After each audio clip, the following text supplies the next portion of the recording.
Aloha und herzlich willkommen zum nächsten Video hier auf meinem Kanal, zum nächsten Schritt auf deiner wundervollen Reise hin zu dir selbst, zu deinem höchsten Potenzial, zur großen Kraft deiner wahren Komfortzone. Und in diesem Video geht es ans Eingemachte sozusagen, denn in diesem Video möchte ich Kapitel 2 meines Buches Die Kraft deiner Komfortzone und warum es jetzt Zeit ist, sie endlich zu betreten, mit dir teilen. Und in Kapitel 2 geht es direkt an den Kern. Es geht um deine Komfortzone. Es geht darum, was das eigentlich ist, dieses wundersame Ding, deine Komfortzone. Wir schauen uns an, warum der Begriff heutzutage in einer Weise verwendet wird, die uns überhaupt nicht dienlich ist und wie wir ihn stattdessen verwenden können. Und du wirst möglicherweise so einige Aha-Momente bereits erleben, wenn du diesem Kapitel zuhörst. Denn deine Komfortzone ist, was du in Wahrheit bist. Und dein höchstes Potenzial, die Realisation deines göttlichen wahren Seins liegt dort. Warum das so ist, erfährst du jetzt gleich in Kapitel 2. Viel Freude dabei. Kapitel 2 Deine Komfortzone oder Hör auf, dich zu verhindern. Alles, was der Präsenz unserer wahren Kraft im Wege steht, ist unser Widerstand gegen die Liebe. Gabby Bernstein. Und damit sind wir auch schon gleich bei diesem wundersamen, großartigen Ding, das diesem Buch seinen Namen gegeben hat: deiner Komfortzone. Vermutlich hast du dich schon die ganze Zeit über beim Lesen gefragt, was all die Ausführungen über dein wahres Wesen und all das denn hier zu suchen haben und was das überhaupt mit dem Thema dieses Buches zu tun haben soll. Und die Antwort lautet: einfach alles. Denn als das göttliche, brillant strahlende, unendlich mächtige Wesen, das du bist, weißt du und nur du ganz genau, was gut für dich ist, was dir und deiner Seelenessenz am meisten entspricht, wo und wie du dich in allen Bereichen deines Lebens am wohlsten, großartig jubelndsten und dir selbst am nächsten, kurz wie der Fisch im Wasser fühlst. Ja, du weißt es, glaub mir. Und genau dort, wo das der Fall ist, dort ist deine Komfortzone. Die Zone deines höchsten Wohlgefühls, deines größten Potenzials, deiner größten Klarheit und jubelndsten Freude, deiner größten Leichtigkeit und deines flowigsten Flows. Deine Komfortzone ist, was du in Wahrheit bist. Begib dich dorthin und du wirst ganz du sein und das Leben deiner kühnsten Träume führen. Das ist die ultimative Kraft und Macht deiner Komfortzone. So, jetzt weißt du im Grunde bereits alles, was du wissen musst, und an dieser Stelle könnte das Buch eigentlich zu Ende sein. Wäre aber schade, denn es gibt noch so viel mehr zu dem Thema zu sagen und vermutlich herrscht auch noch die ein oder andere Verwirrung diesbezüglich in deinem Kopf. Diese Verwirrung könnte eventuell damit zusammenhängen, wie der Begriff Komfortzone in unserer Gesellschaft bislang kodiert war und gebraucht wurde. Ja, keine Sorge, mir ist das durchaus bewusst.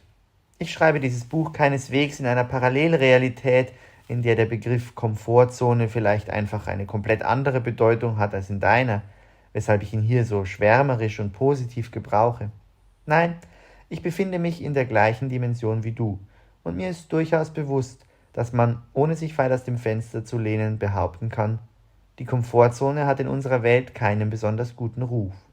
Ja, mehr noch, wie du sicher weißt, ist mit dem Wort Komfortzone heutzutage geradezu reflexartig die Aufforderung verbunden, diese möglichst sofort zu verlassen. So als wäre sie ein sich im Einsturz befindliches Gebäude oder der akkurat gepflegte englische Rasen der Cambridge University. Und ja, eben genau das ist der Grund, warum ich die Komfortzone ins Zentrum dieses Buches gestellt habe. Denn gerade dieses hartnäckige Narrativ vom Verlassen der Komfortzone und die regelrechte Besessenheit davon ist es, was uns in Wirklichkeit immer weiter von uns selbst entfernt und uns entmutigt, anstatt uns zu helfen. Und deshalb möchte dieses Buch dich dazu einladen, einen vollkommen neuen Blickwinkel auf das Thema Komfortzone einzunehmen und so letztendlich tatsächlich eine Parallelrealität, eine neue Wirklichkeit für dich zu kreieren.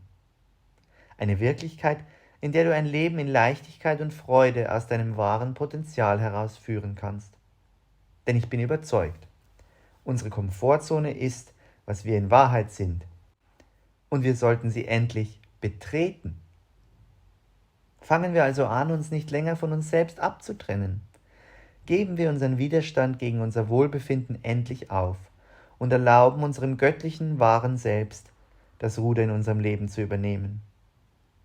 Kurz gesagt könnte man die Botschaft dieses Buches und meine Einladung an dich auch ganz knapp zusammenfassen mit den Worten: Vertraue deinem Wohlgefühl. Immer. Ein solcher Shift hin zu einer neuen Wirklichkeit erfordert natürlich noch ein wenig mehr Erklärung und wohl auch ein gewisses Maß an Hilfestellung und Handwerkszeug, um ihn zu bewerkstelligen. Beides werde ich dir im Laufe dieses Buches mit Freude zur Verfügung stellen. Lass uns aber zunächst noch ein wenig tiefer den Begriff der sogenannten Komfortzone erforschen. Wie oben bereits gesagt, bin ich der Ansicht, dass die heutzutage geradezu chronisch gewordene Besessenheit vom Verlassen der Komfortzone bei den meisten Menschen genau zum Gegenteil des Erwünschten führt, nämlich dazu, dass sie sich immer weiter von ihrem wahren Potenzial entfernen, anstatt es zu entdecken und zu fördern. Warum glaube ich das? Nun, wenn wir den Begriff einmal ganz logisch und unvoreingenommen betrachten, dann bezeichnet Komfortzone schlicht und einfach einen Bereich oder einen Ort, an dem wir uns komfortabel fühlen, an dem eben Komfort für uns herrscht. Und was um Himmels Willen sollte daran verkehrt sein? Genau, nichts. Belegen wir diesen Begriff nun aber negativ, wie es die westlichen Gesellschaften getan haben, und befinden uns damit in dem ständigen Drang, unsere Komfortzone zu verlassen, weil uns das von allen Coaches und YouTubern da draußen ständig gepredigt wird, so wird sich unser Unterbewusstsein mit der Zeit gleich 3 grundlegende und ziemlich fatale Glaubenssätze zu eigen machen. Erstens: Ich bin nicht richtig, wie und wo ich gerade bin. Zweitens: Das, was mir gut tut, was mich wohlfühlen lässt, ist falsch und mein Feind. Drittens: Um erfolgreich zu sein, muss ich mich auf dem Weg dahin möglichst unwohl fühlen, denn das ist der Indikator für den richtigen Weg. Ergo, Erfolg ist gleich hart und unangenehm. So krass das erstmal klingen mag, aber das sind letztendlich die logischen Konsequenzen des aktuell herrschenden Komfortzonen-Narrativs. Sorry, not sorry an all die Coaches da draußen, die das Ganze bislang von den Kanzeln gepredigt haben, aber Worte sind nun mal machtvoll. Sie formen unsere Welt, und wenn wir sie ernst und wörtlich nehmen, und unser Unterbewusstsein kann gar nicht anders, dann sollten wir sehr, sehr achtsam sein, welche Programmiersprache wir unseren Computern da wirklich füttern. Denn die Programme, die dadurch entstehen, bestimmen unser Leben. Soweit, so wichtig. Wenn wir nun aber die oben skizzierten Glaubenssätze oder auch nur einen davon erstmal abgespeichert haben, warum sollte unser Unterbewusstsein in einer solchen Welt dann noch irgendeine Motivation haben, morgens überhaupt aufzustehen?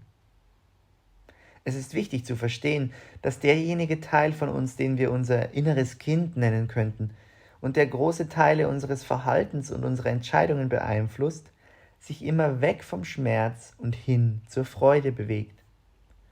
Also sollte es doch eigentlich unser selbstverständliches Bestreben sein, ihm Gründe zu liefern, um mit den anderen Anteilen unseres Selbst freudvoll und motiviert zusammenzuwirken und so für uns zu arbeiten.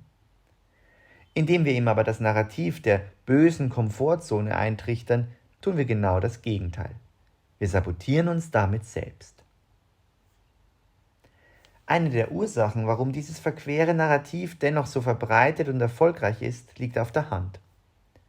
Wir haben heute verlernt, oder es wurde uns abtrainiert, unsere Impulse, Wünsche, Bedürfnisse und das, was uns gut tut, wirklich ernst zu nehmen.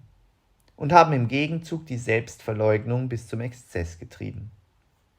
Grundsätzlich gehen wir heute davon aus, dass alle anderen richtiger liegen mit ihren Ansichten über die Welt als wir selbst, dass generell das von den Medien und Influencern gepredigte Narrativ die unumstößliche Wahrheit ist, nach der wir unser Leben zu gestalten haben, und dass unsere Verantwortung uns selbst gegenüber, wenn überhaupt, die ist, uns in Richtung eines allgemein akzeptierten Idealbildes zu optimieren, koste es, was es wolle, da wir in unserem ursprünglichen Zustand ja so fehlerbehaftet und unvollkommen sind. Und deshalb ist es auch unhinterfragt zu akzeptieren, dass das Mainstream-Glück selbstverständlich nur außerhalb der eigenen Komfortzone zu finden ist und wir uns deshalb bitteschön schon ein wenig mehr oder sogar ziemlich heftig anstrengen sollten, um endlich dorthin zu kommen, wo die anderen uns haben wollen.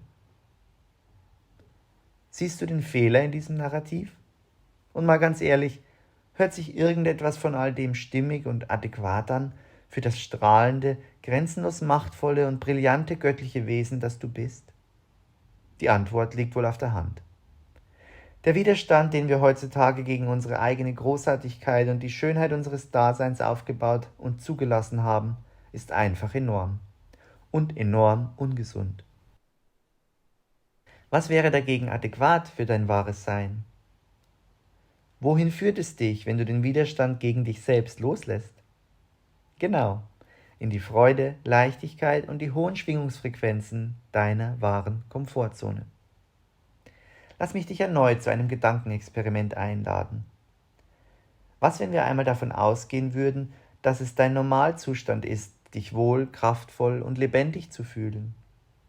Dass es normal für dich ist, jeden Morgen voller Freude aufzustehen, weil die Welt, in der du lebst, so wundervoll und komfortabel ist, dass du jeden einzelnen wachen Augenblick in ihr einfach nur knutschen könntest. Was, wenn du einen Zustand des liebevollen, dankbaren Wohlbefindens zu deinem Normal erklärst und alles, was das nicht ist, zur Ausnahme wird? Ich sage dir, auch wenn es viele Menschen einfach so in ihrer Welt akzeptiert haben, es ist eben nicht normal, sich nicht wohlzufühlen, irgendwelche Krankheiten zu haben und morgens nur sehr schwer aus dem Bett zu kommen. Ich möchte die Menschen, die all das in ihrem Leben tagtäglich als gegeben hinnehmen, nicht verurteilen. Aber ich möchte dir sagen, dass ein solcher Zustand des Unwohlseins eben nicht dein Leben bestimmen muss. Wenn er aktuell noch zu deiner Wirklichkeit gehört, dann einfach nur deshalb, weil er eine oder mehrere Botschaften für dich bereithält, die dich auf deine wahre Komfortzone hinweisen wollen. Denn dein Normalzustand ist die große Freude eines Daseins in deiner Komfortzone. Und das Universum möchte auch, dass du genau in diesem Zustand dein Leben lebst. Im Grunde ist alles in deinem Dasein darauf ausgerichtet, dir zu einem strahlenden Leben in der höchsten Schwingung deiner wahren Komfortzone zu verhelfen. Es erfordert nur bisweilen die Entscheidung, dies auch zuzulassen und zu erlauben. Aber wer könnte diese Entscheidung in deiner Welt besser treffen als du selbst? Also hör auf, dich in deiner ganzen Großartigkeit und Strahlkraft zu verhindern und betritt deine Komfortzone. Los geht's! Ja, und das war Kapitel 2 meines Buches Die Kraft deiner Komfortzone und warum es jetzt Zeit ist, sie endlich zu betreten. Ich hoffe, du konntest einige Aha-Erlebnisse für dich mitnehmen, einige wichtige Erkenntnisse für dich mitnehmen. Ich glaube, dieses Kapitel ist schon mal ein großer Schritt auf deiner Reise hin zu deinem wahren Potenzial. Und wenn dir das Video gefallen hat, lass gerne ein Like da und abonniere den Kanal, so verpasst du keinen weiteren Schritt mehr auf der Reise hin zu dir selbst in deine wahre Komfortzone. Und ja, ich freue mich jetzt schon darauf, im nächsten Video Kapitel 3 mit dir zu teilen, in dem es dann darum geht, die Blockaden und hinderlichen Felsbrocken, die möglicherweise auf dem Weg auftauchen und zwischen dir und deiner wahren Komfortzone liegen, zu beseitigen. Darüber geht es im nächsten Video und jetzt wünsche ich dir, bis wir uns wiedersehen, eine Zeit voller Wunder, voller Wohlgefühl, voller Freude. Alles Liebe!